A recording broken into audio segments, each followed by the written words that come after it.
Hey, what's up, everybody? Damian and DEO on YouTube as well as Anchor.fm. It is Monday, folks, so you know what that means. It means nerd culture. It means animated movies. It means comic books. And as you could tell, DEO is in his, I guess, his bat cave almost. And I'm on the floor right now. Yeah, I am on the floor right now because I am comfortable sitting on the floor doing the show with y'all. So, Damon G347, I'm just DEO. Getting straight to it, I spent the weekend going down the animated show / movie rabbit hole, and specifically two things came up. The DC animated universe, which even to this day is amazing because we grew up with it, with Batman the Animated Series. Anyone who calls it BTAS, stop. Nah, stop it. It's Batman the Animated Series. Come on, man. Like, just say this shit out. Stop trying to make acronyms for everything. It doesn't fit. Stop trying to make fetch happen. It's not gonna happen. By the way, I was always a Gretchen Wieners guy in that movie. I don't remember the people's names in that, but I do remember. Not the blondes for me. Obviously. No, not the blondes. The brunette. What was her name? Lacey Chabert. Yes. That's Gretchen Wieners. That's okay. Yeah, I was always I was always about that. I was about that. Yeah. So I started watching the DC animated universe again from the Flashpoint Paradox. And then I ended it last night with Justice League Dark Apocalypse. Oh boy.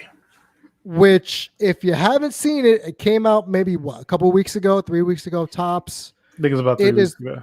It is the bloodiest.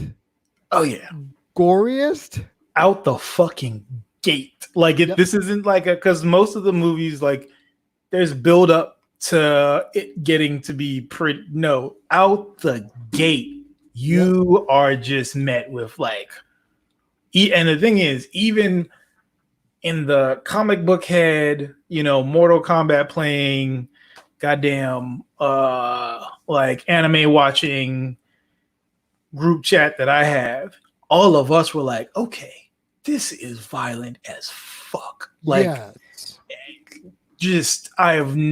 haven't seen anything. That's probably the goriest of all comic book bit. No, I can't say. I can say the animated movies because Punisher, Warzone exists in the cinematic universes, and that is insanity. And you've told me that, so yeah. Oh yeah, it is as far as live action comic book movies go, that is the most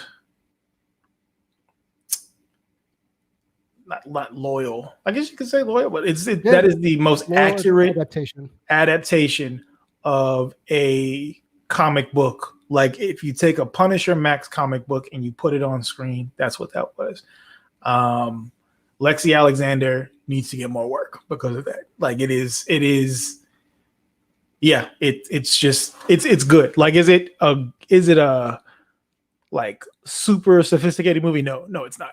But it's just it's like watching a live action comic book. That's what it is. It's like if panels came to life, that's what it was. And it's fucking fantastic. Have we ever had a movie like that where the panels kind of come to life on the screen other than Warzone? I don't think so. Because Sin City was something like that, no? Sin City was kind of like that. I mean, it was, yeah. Sin City was, but I guess you could say it was. Yeah, it was. Because I'm thinking back to it now. They're side by side. It was pretty accurate. There were some things that just didn't happen.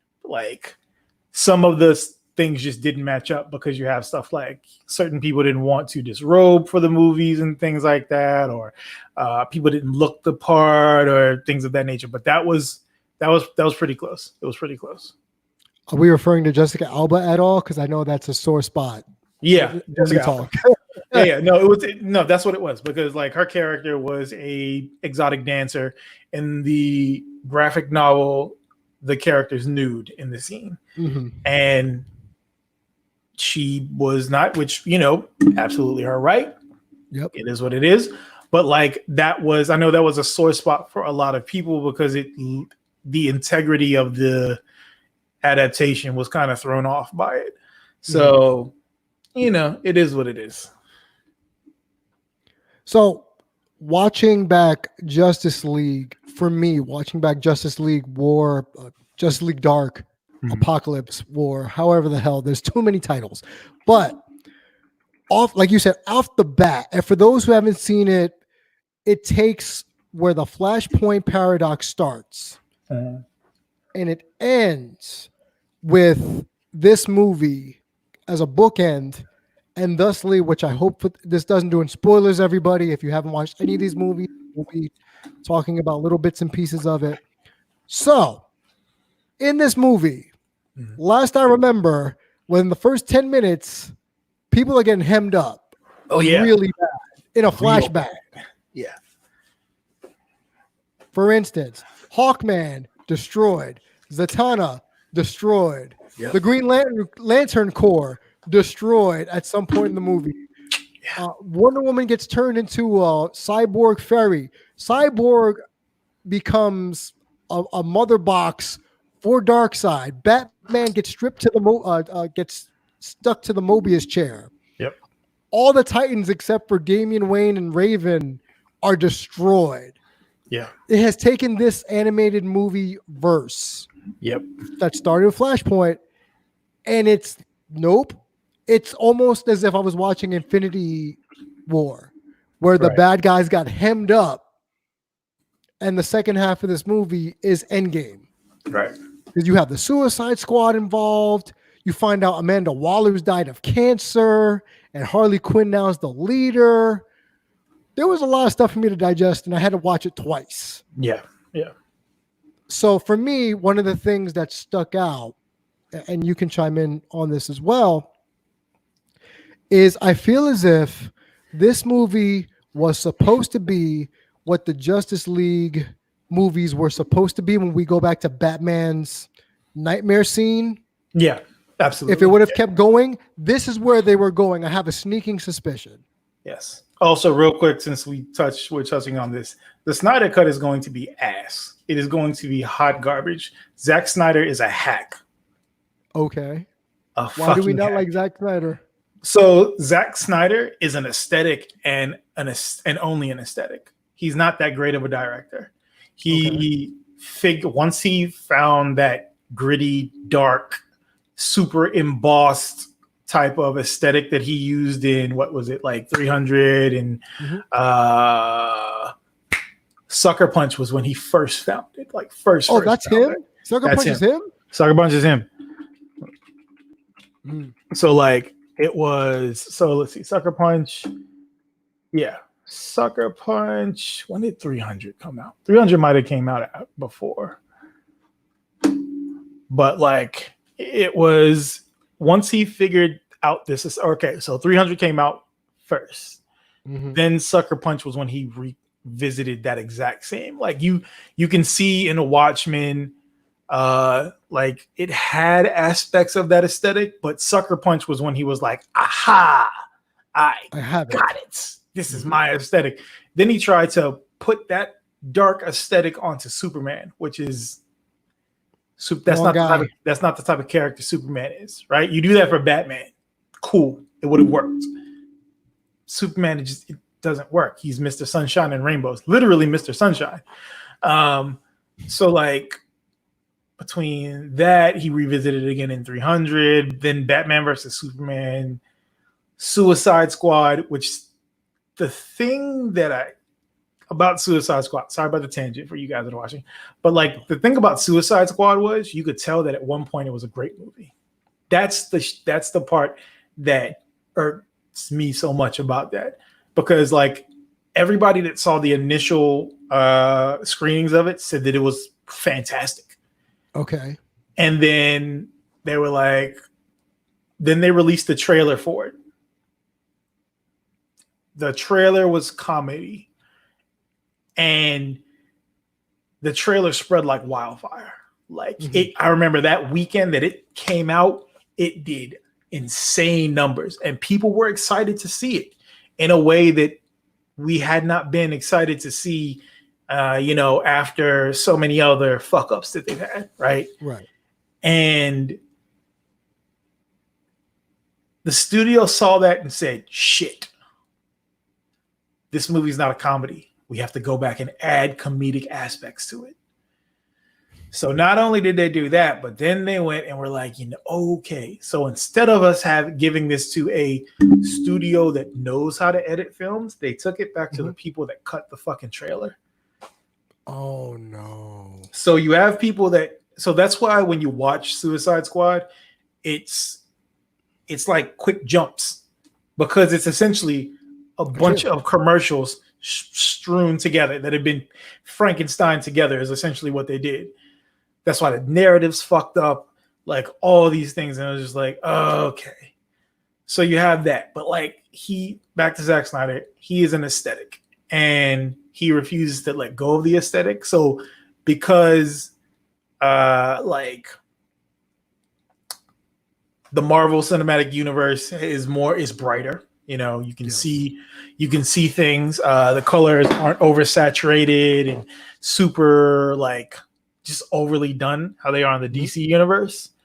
They're like, oh, we got to be dark and saturated. Nah, it's not good. It's not good. Everything, like, they will wash. One of the things that you notice in like a lot of his movies is he'll pick a tone and he'll stick to that tone for the whole movie. Okay. Like I remember in The Man of Steel, a bunch of the movie like had this weird blue tint over it the whole time. It had a cooler tint if we're using photography and video and like cinematographical terminology. It had a cool turn. Anything that's blue is cool.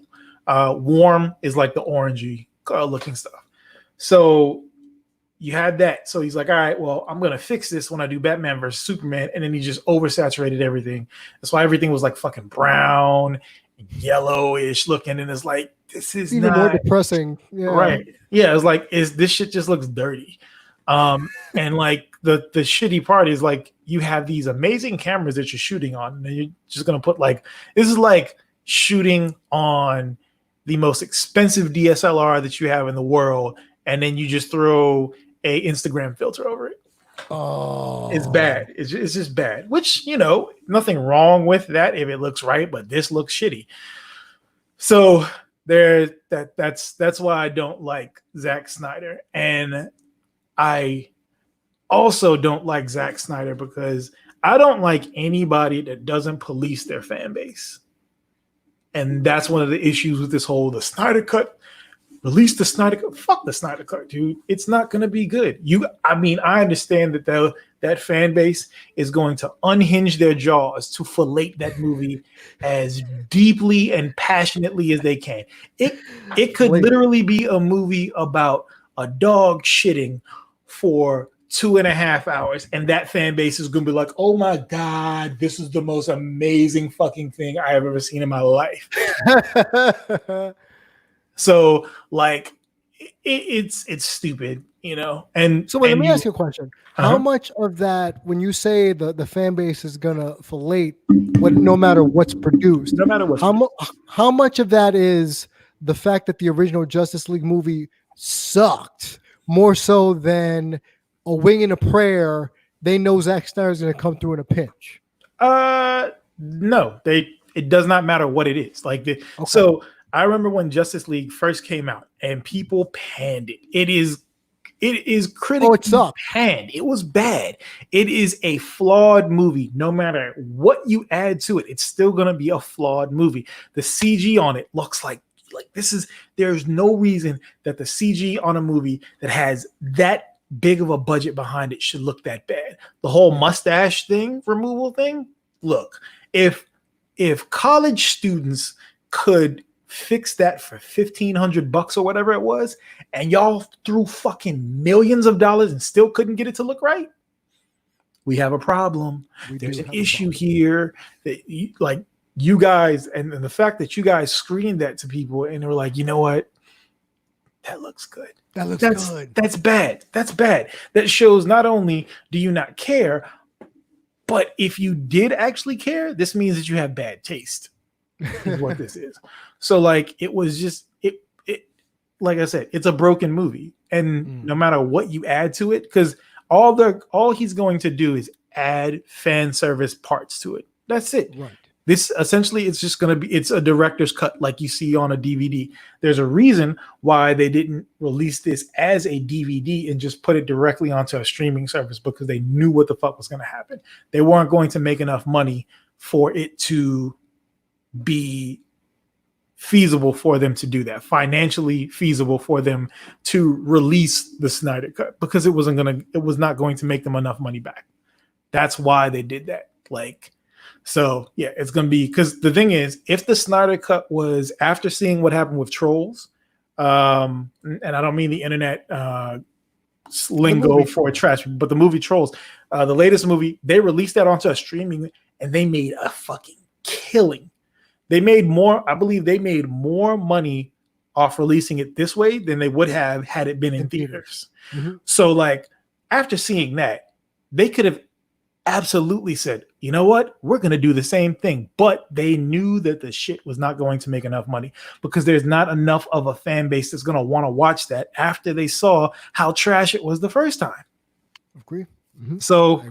So, yeah, so that's my rant about Zack Snyder. That's your rant about the yeah, he is an aesthetic. Some people he is very much style over substance is like the best way to describe him. Well, you and I have talked about Zack Snyder before, and I just for the audience's sake, how much of this is on him? How much of it is on Joss Whedon taking over the last part of it? How much of it does the studio, like you said, for green lighting some of this crud that got released? It's on him, because the studio brought Joss Whedon in to fix his fucking mess.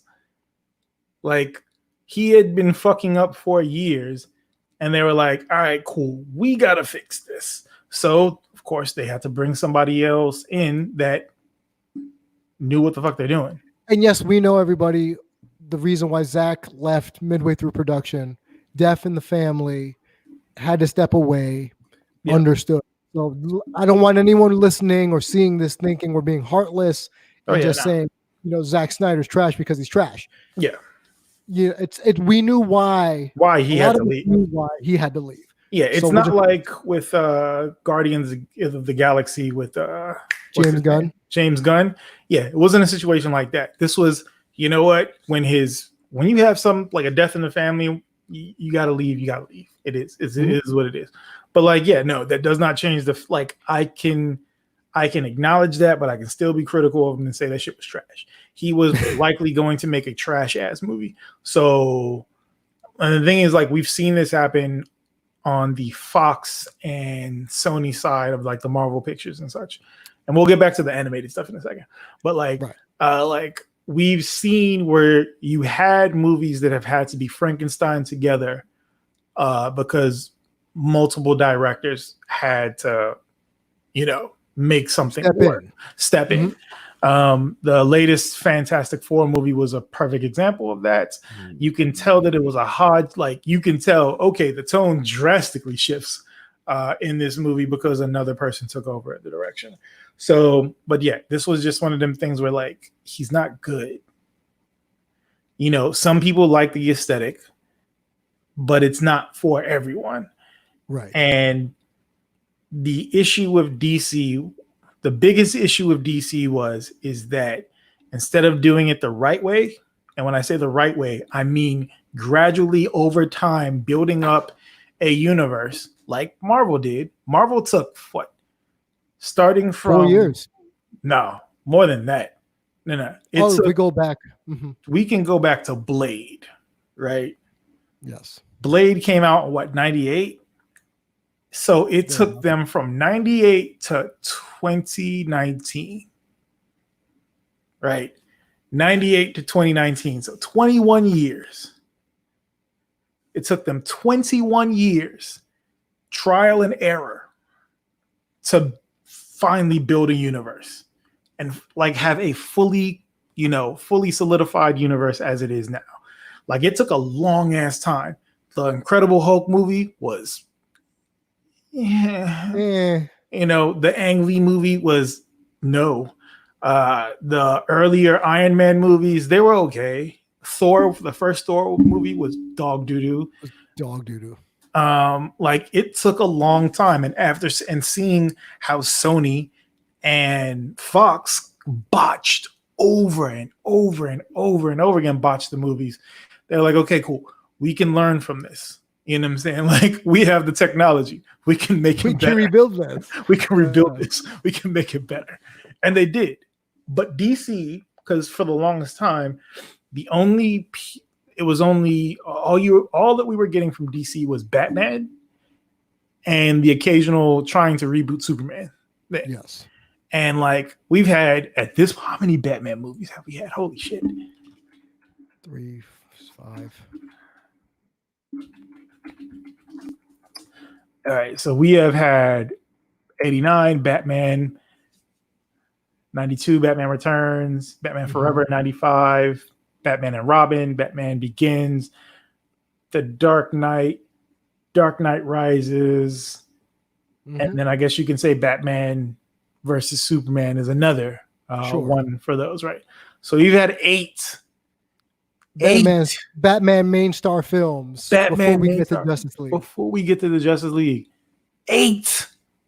Fuck, it's a lot. We've seen this shit over too many times. Like, it was the same thing with Spider-Man.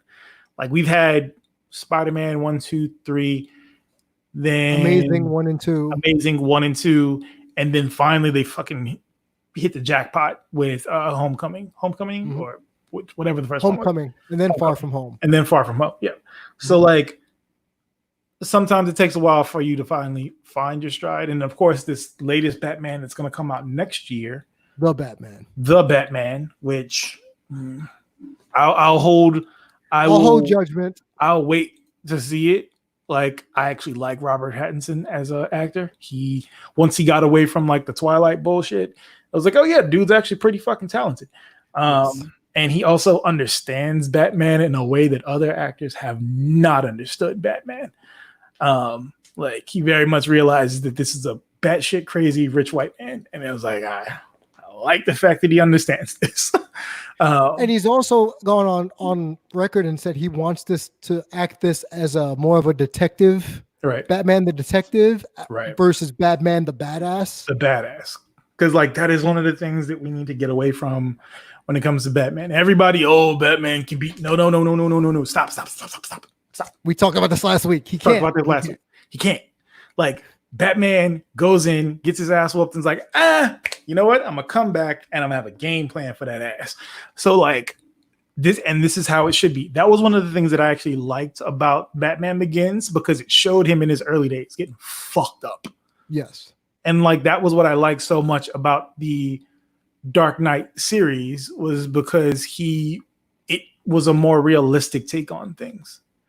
And that's what I didn't like about Batman versus Superman, was because it was like, this is they took the Dark Knight animated version, right, The Dark Knight Returns, and brought him to the big screen against Superman. So they took, essentially what wound up happening was, if you've read The Dark Knight Returns, which was I believe it was a one shot when it came out from Frank Miller, you took the fight between Batman and Superman essentially and made that into a movie. It was dumb. It takes a long time to build something like that up. And that is the issue. That's the main issue. Like I said, it takes a long time to build things. And DC was like, fuck, okay, we've got to play catch up with Marvel. Yeah. So we're just going to jump in. We're going to introduce characters in a movie. Horrible idea. You do not introduce multiple. So they introduced the Flash, Cyborg, Aquaman, all of these people who are, and it was before Wonder Woman's movie. Wonder Woman, right? These are all heavyweights in DC. Yeah, like, you're going to introduce them all at once? No, that's not how you build this. You have to tell this backstories of these people and then you bring them together into this group. Like this is you can't just force it into like the movie would have to be like 6 hours to really give everybody their and it just and like and don't do that. They could have had it be Justice League Wonder Woman, Justice League Aquaman, Justice League, like introduce all of these people in their own movies with this being the Justice League movie will be the penultimate movie that they build up towards. Yes. Easily could have done that, but nah, we got to get those bucks. And it's not a success in the same way that the Marvel movies are. Do I like all the Marvel movies? Hell no. But like I, at least from a storytelling point of view, you can see that there's characters out more. Exactly. Yes. Even if it's like Thor 1 and 2, not that great, but you got a better idea. And once Thor Ragnarok, which is one of the best Marvel movies. Thank you, Taika Waititi. Oh my God, Taika is amazing. Taika is one of the best in the game right now. Jojo Rabbit is an amazing movie. I heard. Really I did not think I would ever be able to laugh at Nazis. I open mouth like ha ha ha ha ha laughed in the theater. Like I was enjoying myself. Also what we do in the dark. That is an amazing movie. It's hilarious. That's campy. A series now, right? It's a series now. And the series is actually pretty good too. It had huge shoes to fill with the movie, but it's done a very good job at it. The people that they got the right cast for it, which is one of the things DC doesn't really have the greatest casting when it comes to some of these people. Jason Momoa is perfect as Aquaman. Gal Gadot is still not Wonder Woman to me. It should have been Gina Carano. Y'all can fight me on that. What? Should have been Gina Carano for Wonder Woman. Yeah. It should have. So, have you seen The Mandalorian? Yes. Well, parts of it. You know that. I've seen parts of it. Yes. Right. So, you've seen the fight scenes with Gina Carano? I've seen the fight scenes with Gina Carano. Exactly. Nothing about Gal Gadot says, oh, yeah, this is a woman that can actually, do all this stuff. Even though she was in the Israeli military. Everybody's in Israel is in the fucking Israeli military. It's literally something that you have to do. Everybody's got to go through this shit. It's kind of like it's in the same vein as like South Korea. You have to do your time in the military. It's a prerequisite. So, like you get fair. And here's the thing: when you fight, when you do any type of like combat, your body changes and it looks a certain way. No. I remember they were like, oh yeah, because I remember when they first did the still shots for it, and people were like, she don't look like she can fight. They're like, oh no, don't worry, we're gonna add muscle to her, and they added like 10 pounds of muscle. Sorry, no. Like if you follow whether it be the comic books or the animated movies, what have you, you know what Wonder Woman looks like. It ain't her. Should have been Gina Carano. And seeing how Gina Carano has actually actively become a better actress over the years. Well, this is what we've talked about. We've said that Gina Carano wasn't ready before, but she's ready now. No, by the time when Wonder Woman came out, yeah, she was ready. When they started shooting, she was ready. Yeah, she was. Because like Haywire was a long time ago, and she actually did multiple movies in between the time of when Wonder Woman came out and you could see, okay, they made her, just like we keep on saying, it takes time to build things, and they took time to build her up this time, instead of how she was the head of the lead of a Steven Soderbergh movie out the gate. Bad. Yeah, he's not the director to be your first time role leading it off. Not Soderbergh, no. Like she had the presence, but the vocal projection, all that stuff, she just didn't have it. No. But yeah, no, like convincingly, like when I see Gal Gadot next to, Henry Cavill, or like I don't even want to. Ben Affleck should have never been Batman. Fuck that. Like when I see her next to them, nothing in my head's like, oh yeah, she could take them. When in the animated movies, when Wonder Woman strolls up, it's like, oh, she's about to fuck Batman and Superman up. Well, so for we'll instance, go back to this. Yeah. So we've talked ad nauseum in previous episodes of Damian and DEO how Wonder Woman not even probably, she is the number one worry for Batman in terms of his backup plan. Because if you go ahead and reread Tower of Babel or Justice League Doom, right, it takes Superman to put down Wonder Woman. Right. And even if you're watching Justice League Dark Apocalypse, when she's one of the Furies, she's been automated. Yeah. It takes Superman to stop her. And admittedly, he stops the Flash too, but it took Superman to stop her. What I didn't like in this series of movies, and maybe it's the Injustice thing, I don't know, it might just rub me the wrong way, but Wonder Woman being the love interest of Superman in this animated universe does not sit well with me. Yeah. It takes away from her character. Like, yeah. It takes away from the badassery. Yeah. Like it is. Yes, Eugene, you missed that part. We were saying how even though Gal Gadot to DEO is not the epitome of Wonder Woman for him.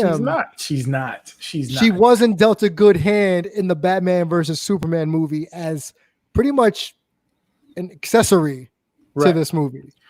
And like just throughout this whole, like her in the DC cinematic universe as a whole has just, it hasn't been good. It's been like,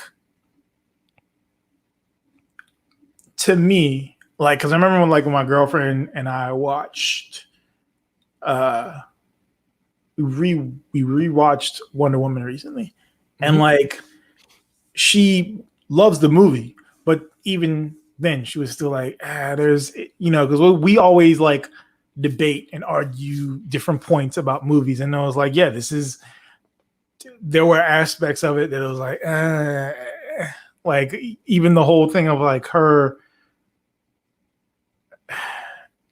love interest that she has in the movie, Steve and all that type of stuff. And it was like, there's a fine line when it comes to female protagonists in movies, when it comes to their love interest. And like, you don't want the woman to just come off as like this, like lovesick, innocent kind of person. I guess it's right. It's hard to sweat. It's trying to figure out how to say this properly. I get what you're saying. But like, because it want her to be all like a love-struck puppy. Yeah, I don't want her to just be googly eyes and stuff all the time.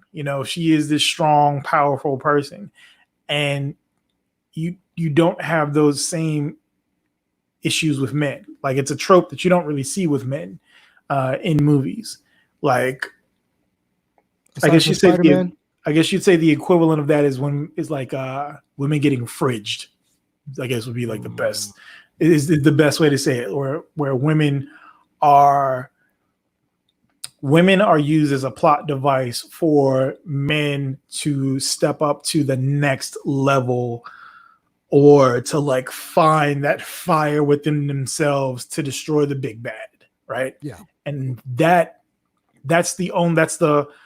would say like that's the closest thing that we have as far as like for male protagonist in movies. So like, the casting wise, I don't like Ezra Miller. Kara chimed in on the chat and said she couldn't get into Wonder Woman. She could not feel empowered while watching the movie. Yeah, I don't blame you. And like, this is the other thing too. Why did she have wedges on? Why did her costume? Why did her she have combat wedge heels? That's stupid. But when you went to the fucking island, none of them had fucking wedges on. Nope, they had boots. They had warrior boots. They had fucking sandals and shit. Absolutely, like, you had all those. So it's like, so what exactly is going on here? Like, when you have, and so this is the other thing too, right? So when you have all of these CrossFit athletes on the island, right? You've got all these CrossFit athletes, track and field athletes. You have fucking Ann Wolfe, who is probably the scariest female boxer to ever step foot in the ring. Like Layla Ali ain't it. You can name whomever you want. Ann Wolfe was terrifying. Ann Wolfe would wash a majority of the men that were in the weight classes that she was in. Terrifying. But so when you have a woman like her, you see her build, you see all of these other people in this movie, and then you have tiny Gal Gadot. It was just, that did not sit well with me, because you're just like, okay, and this isn't like pitting, women against another just look woman. at it. Holy shit. Yeah, no. She so ain't it's small. like, so when you see people that are combatants or people that are athletic, and you see how their bodies look, but then the best out of all of them is this skinny woman. No, that sat very, very, that did not sit well with me at all. So yeah, that's the main thing for me, because like, yes, the aesthetic, but like the aesthetic is probably the main reason, but at the same time, the movies weren't, like, the story wasn't all that good. It was just like, fuck, man.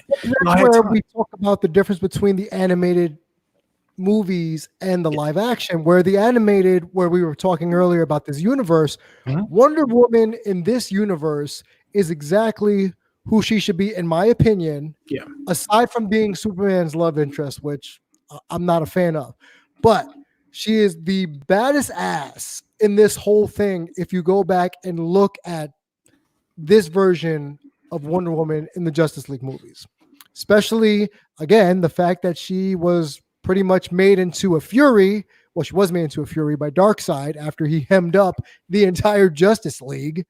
Yeah.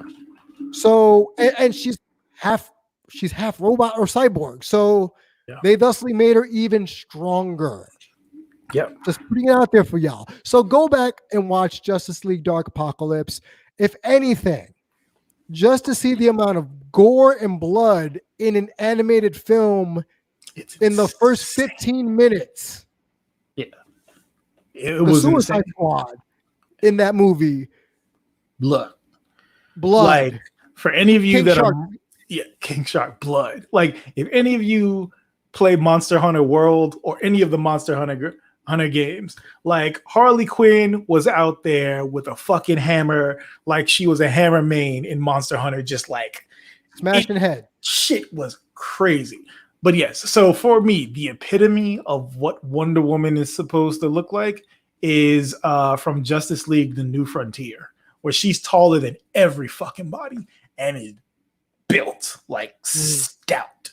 So like, it's, even if you take like the smaller, more svelte versions that they have in the comic books and stuff, like Wonder Woman's always been, I shouldn't say always, but once they started to draw her more anatomically correct in the 2000s, she has been a larger, more stout woman, like someone that looks like, oh yeah, I actually do this shit, as opposed to like, there is no reason that Lois Lane and Wonder Woman should have the same build.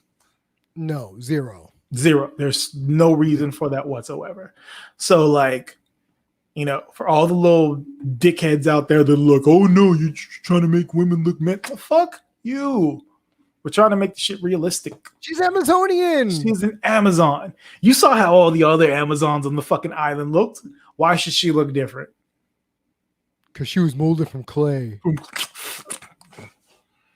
I've heard that excuse. She was molded out of clay. Okay. So like, what does that mean? The fuck? She was Jack Clay, apparently. It's like she wasn't molded from clay. Like, people's bumping uglies, bro. Like, I hate it. It's stupid. It's dumb. Like, look, her fucking.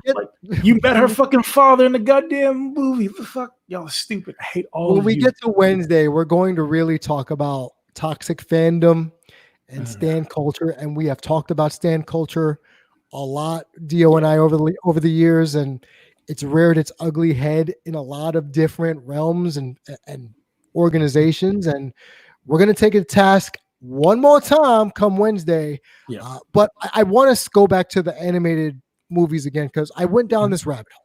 Yeah. It started with Flashpoint, as I said earlier. It ends with Justice League Dark Apocalypse. Right. The untold hero, well, maybe not untold, but for me, the MVP of this movie was John Constantine. And I'm going to call him Constantine. Yeah. Whatever, man. We're just going to call him Constantine for the sake of this narrative. The last few movies he's been in the DCEU or AU. Yeah. Bravo. Yeah. Bravo. And I talked about him this weekend. Not Constantine in the animated one. I talked about him as when Keanu Reeves played him in the movie. Right. This animated version, if you watch Justice League Dark, where you saw Etrigan and you saw Zatanna and him and how it all and Swamp Thing. Good for Swamp Thing, by the way, for getting a little bit more publicity out there. Also, the fucking Swamp Thing live action is amazing. The fact that it got canceled due to a fucking clerical error is one of the worst goddamn things that has happened. Due to a what? A clerical error. So basically, they were filming in Georgia. Yeah, Georgia. And because like you get tax breaks. Well, somebody put the wrong amount of money what the tax break that they were going to get, which was literally tens of millions of dollars of difference. So when they was like, oh, actually, you have to pay this much, they were like, well, fuck it. We just won't fucking film this shit anymore because we can't afford to. Wow. Yep. Okay. Was that CW? No, this is on the DC universe. Okay. Like the streaming service. Like it is an actual amazing like horror suspense show. It's fucking fantastic. Also, Swamp Thing does not get his proper due. He does not get the respect that he deserves. Like Swamp Thing and Man Thing in Marvel comics, because they are one and the same, essentially. Yes, one and the same. Mm-hmm. Some differences, but like, yeah, it is. They don't get the credit that they deserve. Like they are both amazing characters, wildly powerful as well. Like the Swamp Thing is, as we saw in this movie, they're like, oh yeah, these people are threatening the Green. He was like, oh yeah, no, everybody's getting fucked up. Let's take that. Like this is what I'm here for. Let's do this. But yeah, like this was. Go watch that if you have DC Universe. If you don't, try it. It's like $8 a month. When it first came out, DC did not have enough content on there, so I actually stopped my subscription. I've since come back because that's on there. Harley Quinn's animated show. That's really good. Oh my god, I have not laughed so much and enjoyed like a story from like something like that in a long time. It is fantastic. What else do we got? But yeah, since we're talking about the animated stuff, there's only been one miss. There has only been one miss when it comes to the the DC animated movies, and that was the Aquaman movie that they did. Going for Atlantis? Yes. Because it was rushed, and you could tell it was rushed. Like they sped through that fucking story at breakneck speed, and it ends abruptly. There is no real like conclusion to it because there was no real build up to there being a big bad or a problem that needed to be fixed. So yeah. All right, so you need to tell us why you like that movie. Which movie? Apparently she loves Throne for Atlantis. No. That show. I think she's talking about the Harley Quinn show. Okay, the Harley Quinn show. Okay. Yeah, the Harley Quinn show is fucking phenomenal. So yeah, like it is. That was like the only misstep, and that was just because they did not take the time to tell the stories like they usually do. And like, so since you were talking about Constantine, right? He actually is what saved the fucking CW show Legends of Tomorrow, because like it was super serious at first, and then it was like, this ain't working, and then they veered in. Like they had one episode with Bebo, the gigantic teddy bear thing, and it was like, what the fuck is this? I don't know what's going on. Oh shit. I fucking love this. Hush is a bit of a miss. I will say that as well. Oh, the animated Hush? I saw that too. Hush was a bit of a miss as well. It is, yeah. Because it veered off the comic. Right. Like, I want to see I would like them to see like a legitimate adaptation of the Bane saga with Batman. Like, I would like to see that done like a fully. I don't even want to see a movie. I want to see a full like mini series of you mean Nightfall? Of Nightfall, yeah. Okay. Because that is one of the best. That's just one of the best stories that DC's had in like the past like 30 years. Like it was a deconstruction of Batman in a way that we had never seen before. Like we've not seen anybody do that in it. And one of the things that irks me in the animated movies as well as this, like Bane has been relegated to a henchman. And it's like, no, he's not a henchman. Bane's a genius. Like the shit that he did in Nightfall can never be redone again. Like he broke the bat. Literally and figuratively, he broke the bat. Like he basically, kept on releasing as many of the villains as possible to where it's like to the point that like Batman was exhausted mentally, physically, spiritually, all of the leads. He was completely beaten down. And then Bane beat him down even more and broke his back. That's a classic panel as well. Like that is an amazing panel. But like in the cinematic, like we see it all the time, and I'm like, Bane's not getting his due. Bane is so much better than this.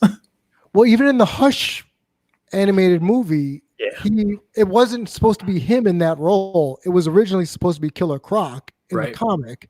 And now they translate it to Bane, essentially just being a henchman for Hush. And then when you find out who Hush is in the movie versus in the comic, I don't understand the need for the spin. I don't understand the need for the surprise, motherfuckers, ending. Right. But that's fine. I'm not a big Batman guy, and the longer I've known you, the more you have shown the light on why Batman isn't as great of a comic book character as people swear he is. Yeah, like there's psychologically, I like him. Psychologically, because he's frail, because of mom and dad. And you said his power is being a rich white guy. Yeah, that's his power. That is his superpower. Like you were like, "Oh, Batman doesn't have power." I was like, "No, he does. They do. He does." Batman's got a superpower. It's being an insanely rich white man. Is what that shit is. In a poor city. And so this is. I don't know if we've ever talked about this before on any of this stuff, but yeah. So like, I don't think so. Batman. All right. So this is my hypothesis, theory. I guess you could say whatever. Batman. So like, how they say, oh yeah, like these villains didn't come to be until Batman put the mask on, right? Right. So that is true. That's absolutely true. None of these crazy motherfuckers running around with masks and gimmicks were around before him. None of them were until he did. Now, the thing is, somebody with that many resources should be able to take all of them off the street, rehabilitate them properly. Yes, right? Not Arkham. Not Arkham, but rehabilitate them, like legitimately rehabilitate these people. Give them the counseling that they need. Make them not so much upstanding citizens, but be functional citizens when they are released back into the world. No, Arkham, he has created a cycle that continually keeps him in the mantle of Batman. Because if he actually put his resources into actually fixing the streets, you have a man that is stupidly rich, like insanely rich. He could easily rehabilitate all of these criminals and have Gotham be the richest fucking city in the world. No questions asked. If he actually put his resources towards this stuff. But no, he needs, this is his, like, he is in the vicious cycle, right? Because there's a panel from the Injustice storyline. Yes. Like, if you guys know Injustice, the Mortal Kombat engine video game that they have, where it's so basically it's like a alternate universe type deal, right? Yes. There's a panel where Superman like is locked up and he's talking to Batman. He's like, oh yeah, like keeps rattling on about stuff. He's like, oh yeah, you can fool all these people all you want, but when it all boils down to it, you're just a child that's still trying to stop 2 bullets in an alleyway, which is like ether. That's a line. Like, that is a harsh, but that's the thing. He is constantly reliving that trauma. He is constantly giving himself a reason to relive that, because there's no reason that Arkham should be a revolving door the way that it is. No, because he is these. So you have the cycle. He catches them. He puts them on in Arkham. They get worse. They go back to the out on the streets, and it just gets worse and worse and worse and worse and worse. So it's like, at what point? So you are essentially like, the judge and jury of this thing. You are actively making the streets of Gotham more dangerous by doing what you're doing. Yes. Like, that is, Batman's not a good person. He's not a good person.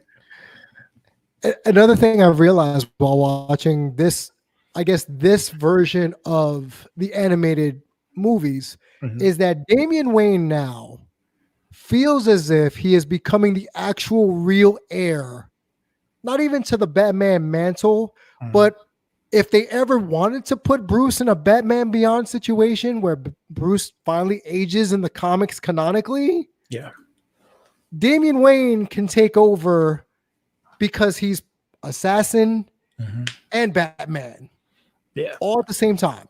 And like, and it's his kid. It's a fucked up kid, but he's a fucked up kid in all ways. And if you watch Justice League Dark Apocalypse, while Batman's tied up in the Mobius chair and he's Darkseid's slave, he literally says, "Your mother drugged me to have sex with her. You were a mistake," which is real. Like it is a fucked up situation, but like it is. Like the older I get, and this is the thing that continuously happens. The older I get, a lot of the people and characters that I look up to as heroes, I start to see are the actual villains. And Batman's a villain. Batman's a villain, folks. Because like he is essentially beating up all the poor people in the city. Like all of the villains. Remember, somebody said this. All of the villains are just the poor people that he'd been beating up all the time, and finally they were like they had enough. Like, and became criminals. Like, you've kept this city poor. You've kept this city dirt poor for so long, and you have hoarded all of these riches for all of these years. And then you go out and start to beat up criminals, people that had to commit crime because they had no other ways to get money. Well, look at the Joker film. If you want to be technical, it's almost, he had mental issues, but alas, the society he was in, where the rich are taking advantage of the impoverished, what do you think they were going to do?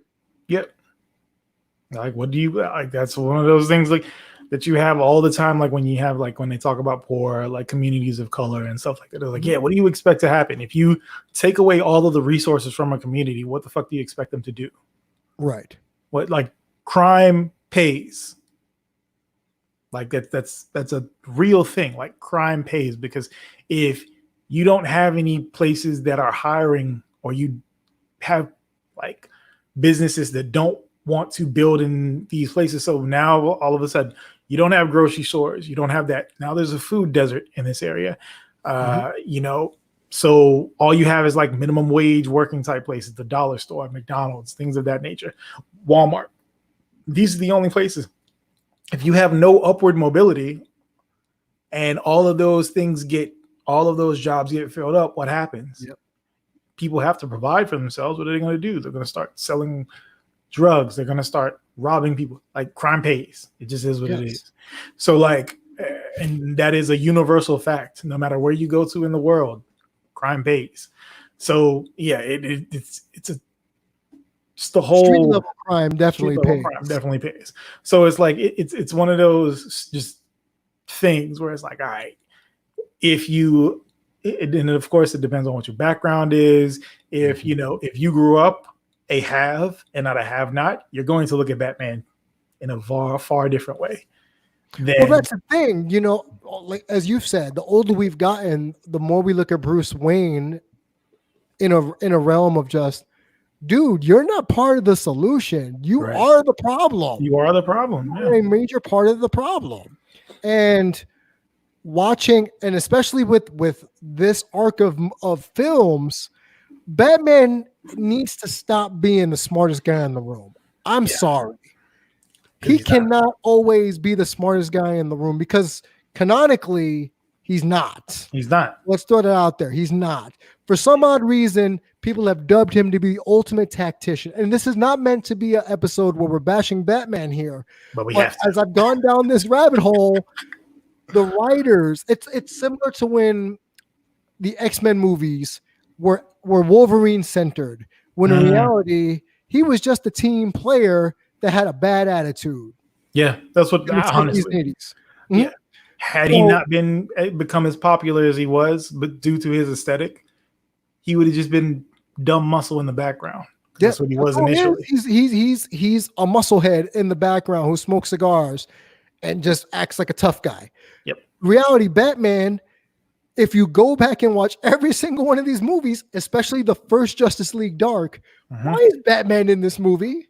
He doesn't need to be connected to this movie, but he is.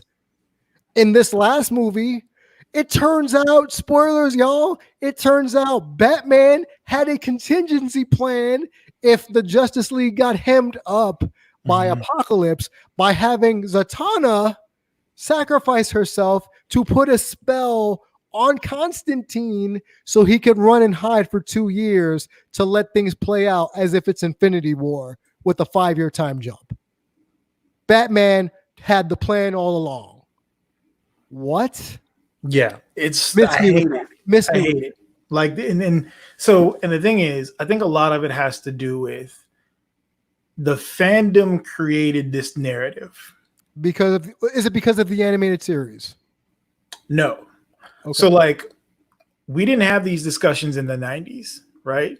The whole concept of like prep time, that's like Batman's thing. Oh, if he's got prep. No. That is something that was a thing that the internet created, right? Prep time was a thing that the internet created for Batman. So like, once that became a thing, it was a snowball effect. Then because writers and things like that, they go on message boards and see what people are talking about because they need to know what the audience wants, right? So then they started to roll some of that stuff. They take parts of what they see the community wanting and add that to the characters. And that's how he became, all of a sudden, he's like this badass character that can just beat anybody. He's a human being. You take Batman and you put him up like I said the last week, the moment Wonder Woman or Superman are like, I'm done with Bruce, fuck him. He's done. He is finished. There isn't anything that he can do about this stuff at all. Like, it's just not, it just isn't. So yeah, like this is a monster that was created by fandom, essentially. So whereas he's like the best thing on earth, he's the best person ever, he can beat everybody. He can't. He's not even a super soldier. So to even say he doesn't have any powers aside from money, we know this. Yes. He's a martial artist. Yes. He's a detective. Yes. Is he a tactician? Yes. Is he the best at all these things? No. So for people to say, oh, he's just like Captain America. No, he's not. There's no super soldier serum, for one, in his bloodstream. So he ages at a normal rate like a normal human. Mm-hmm. All right, that's one. Yep. Number two, his moral conscience. We've talked about this. He is mentally fucked. Yeah.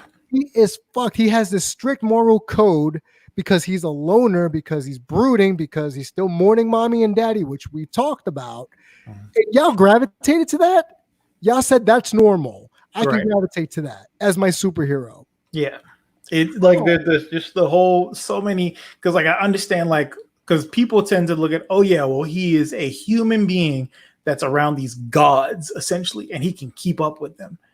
And it's like, because he is, no pun intended, batshit crazy. Like he is an actual crazy person, and he has not dealt with the traumas that he has at all. He has not. He has created a reality to help him keep on reliving that trauma, as opposed to actually like trying to fix what was wrong, try to, get past that. Because if he did, he could fucking change the world in a good way. And like when I see folks, like when you look at like Lex Luthor and Batman, like the older I get, it's like Lex Luthor was right. Like this is what Batman should be doing. Somebody that actively wants to protect the world, as opposed to somebody that is creating a cycle to keep fucking villains, super villains coming back. Yeah. What?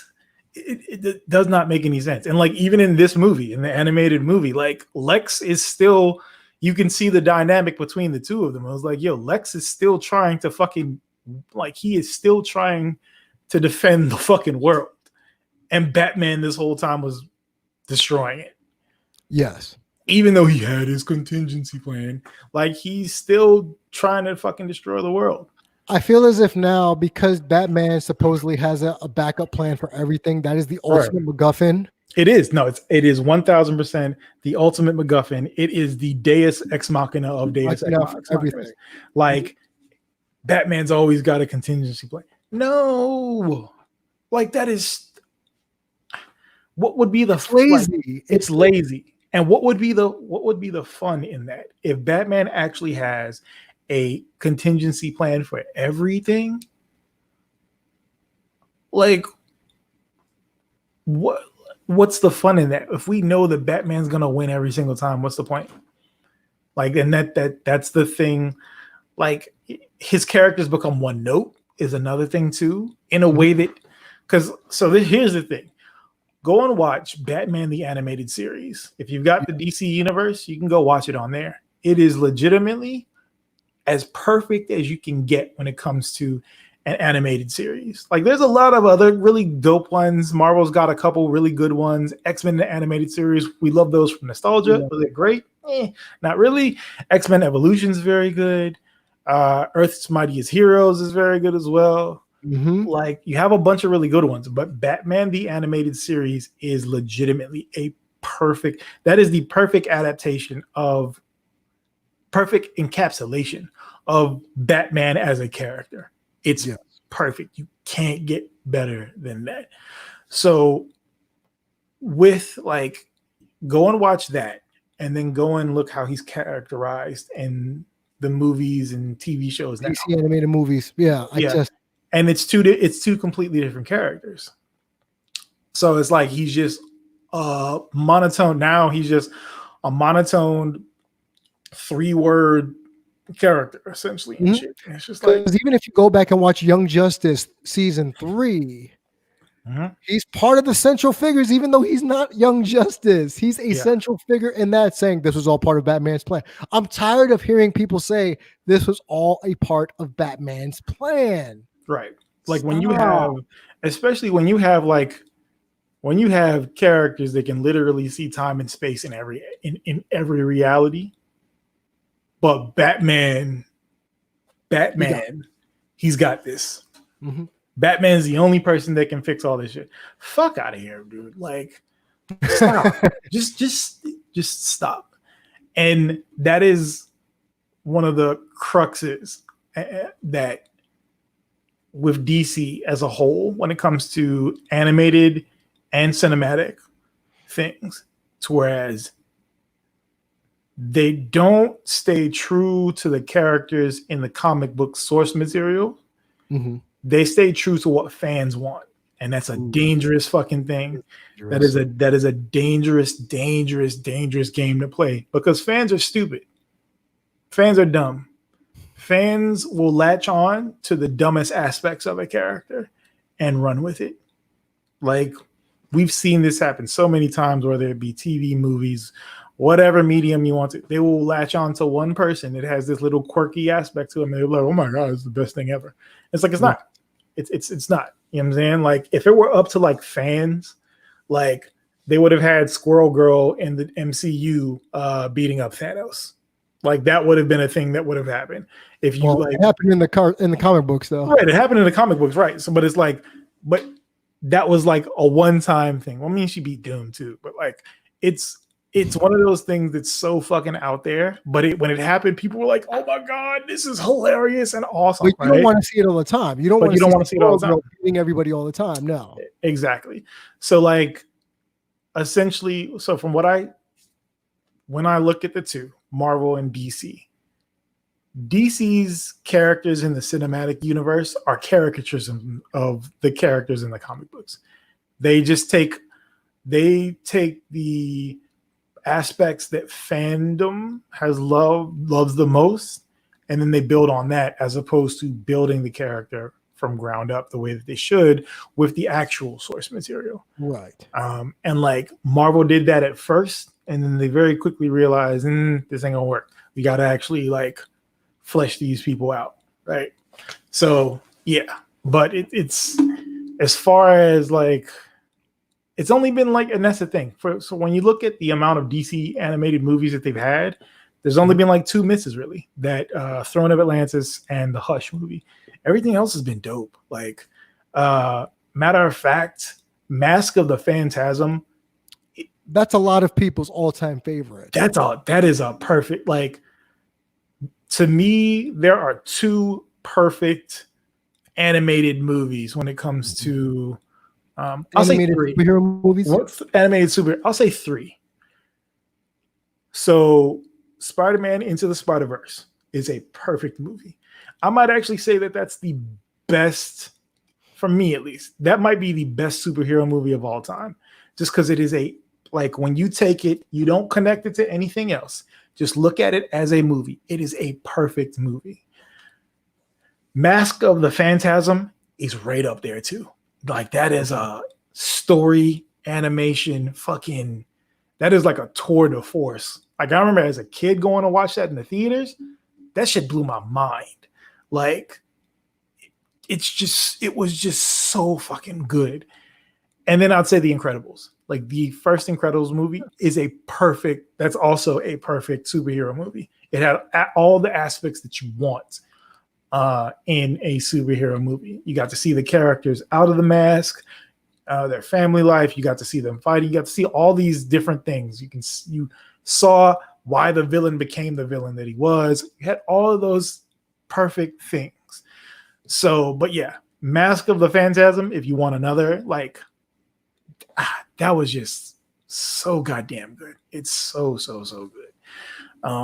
But yeah, it's like, when you have that long of a track record, because DC's cinematic or the animated universe is huge. Right. And we talked about this off air, that yeah, they have the animated universe on lock, as opposed to Marvel, who can't get out of their own way. And you've even said it's because they don't care, because they have the MCU. They don't really care about Marvel animated. So we've talked about, and I've mentioned this on numerous shows, that Earth's Mightiest Heroes is the definitive Avengers. Yeah. That's the Avengers, not Avengers Assemble, not some MCU knockoff. No. That one. Right. And then when we go back and watch the Spectacular Spider-Man, which for me is my favorite Spider-Man series, animated series. I know a lot of us grew up in the 1994 Spider-Man with Christopher Daniel Barnes as Peter Parker, but on Fox, right before the X-Men cartoon. But then they remade it. They remade Spider-Man. And while I liked Marvel's Spider-Man, the animation did not hold up. No. Did not hold up well. Ultimate Spider-Man, I did not like. I watched it, but I didn't finish it because after a while, it just became one note. Me watching currently the Guardians of the Galaxy. Drax is the best thing about this so far. Yeah. Because I don't know if Drax was like this in the comic book to be this dry, but Dave Bautista, thank you so much for making Drax so dry but funny in one realm. But Will Friedle as the voice of Star-Lord. He was also the voice of Terry McGinnis. He was the voice of of Lino in the remake of Thundercats, which is dope. World. What, the second Thundercat show? The second Thundercat show is like that was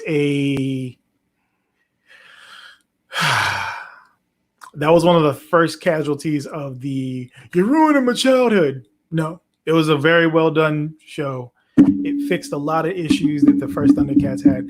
Because let me tell you something. Go back and rewatch the original Thundercats. Jesus Christ, that shit is dog shit.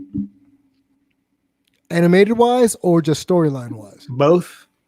Okay. Both. Like Lino is a man child. We've talked about this because his palm was cracked open and he aged to become a man.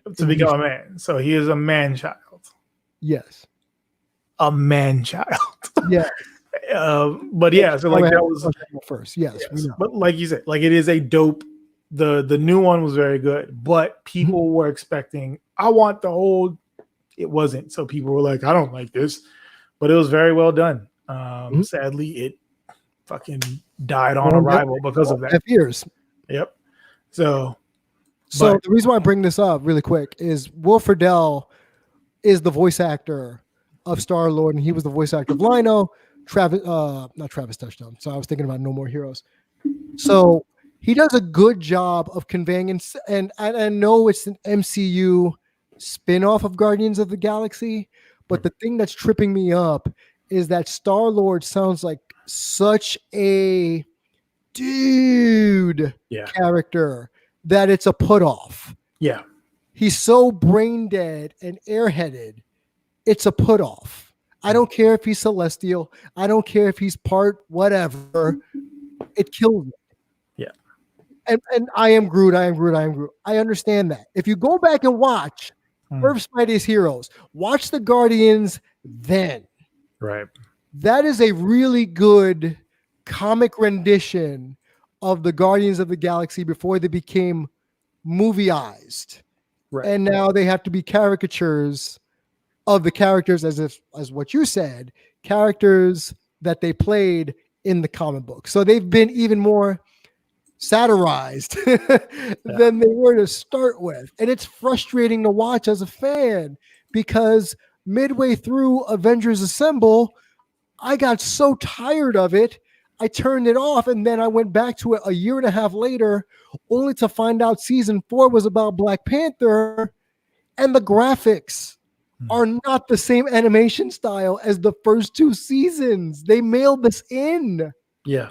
It pisses me off. Yeah. Like it was, you can see like there was a time where you could see exactly when they were like, you know what? We don't need this shit anymore. We got the MCU. We're good to go. We don't got to do this anymore. And that was right around that time because you had really dope stuff. And then it just fucking fall off. But so for you, Drax is not that dry in the comic book. But it works for the movies. Drax is literally created to kill Thanos. Like when Thanos gets out of hand, they call Drax, and Drax comes and fucks him up. That is what Drax's whole shtick is in the comic. It was like, you know what? We have he was created just to do one thing and one thing only, to kill Thanos, and he's done it a lot. So yeah, like it's and that's another thing, everybody. Thanos is not the end all be all. Oh my god! Just because you've seen it in the movie, he's not the end all be all. Yeah, like this when he's not even a drop in the bucket compared to how powerful people are in the MCU. Nope. There are characters, 2 characters in specific. I mentioned the Sentry before. You have. Right? The Sensory and the Void are two insanely powerful, non-celestial, non-god type characters. But if they bring in Monica Rambeau as Spectrum, who literally any kind of energy that there is, she is it. She can become it.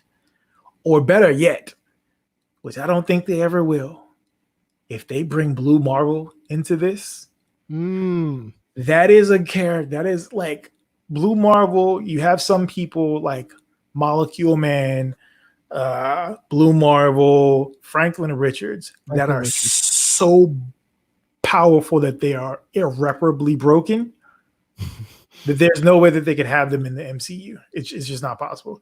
Like, if you know Blue Marvel's story, if he existed in the world that it is now, none of what happened in the first and second phase of the Marvel Cinematic Universe would have happened, because if he woke up, that's it.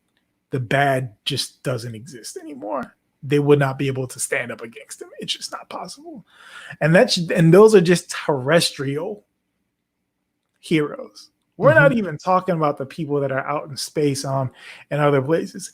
If Gladiator, if they actually bring him into it, there's a name. If you have a character that is, so you literally have a character that is only as strong as he thinks he is. So the moment there's doubt, he loses power. But if he has in his mind, I can beat whomever this is, nobody is stopping him. No one. And these are still not even close to being the most powerful people in the MCU. Like, Thanos is like a big bad, but even just on Earth, and this we can end with this, Doctor Doom is a different level of villain. And not just villain, he's a hero as well. He's a bunch of things. But he is a character that is so powerful that whether it be technological, hand-to-hand combat, magic, the mystic arts, whomever, everybody around all of the universes are terrified of Doom. Because if Doom's like, you know what, fuck this, I don't want this universe, he's going to find a way for that universe to go away. Right. But like, Thanos isn't even close to being it, right? He was the big bad that we had for this phase. But there are some people that are so much more powerful than him. Think about it this way. Yeah. When Captain Marvel and him were fighting in Endgame, and it took him having to use the Power Stone at point blank range, even though he had the gauntlet and he couldn't snap his fingers because she was stopping that. Scarlet Witch hemming him up during Endgame where he had to rain fire. Yeah. So that tells you right there that Thanos is not the end all be all. Yeah. Like if we were being true to like fucking comic book powers, Scarlet Witch just had to say, you can't snap his fingers anymore. That's it. He can't snap his fingers anymore. That's it. It just wouldn't happen. She speaks it into existence, literally. She speaks it into existence, right? So like you have stuff like that. But matter of fact, I'll pull up another deep cut. So as we've talked about video games here before, in the Marvel versus Capcom, you remember Shuma Gorath? Yeah. The little tentacle monster? Dimension. Yeah. Literally one of the most powerful beings in the goddamn entirety of comic book history. Yes. If he came into the MCU, there is nothing that anybody could do. Because the moment 10 minutes, 20 minutes into it, he's already able to control damn near everybody in that vicinity, in that universe. Within a year, he'd be unstoppable. So like there are characters and concepts and things that are so much more powerful than Thanos. Sorry, we went on a long tangent here.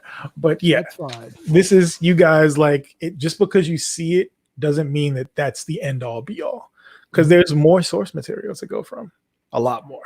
And this goes, and we'll end it here. This goes to the point we brought up earlier about aren't going to want to tune in to watch this. Yep. And on Wednesday, when we come back, we're going to talk again about toxic fandom and how it has dire consequences. But I'm going to leave it at that. You've been listening to Damian and DEO on YouTube.com as well as Anchor.fm.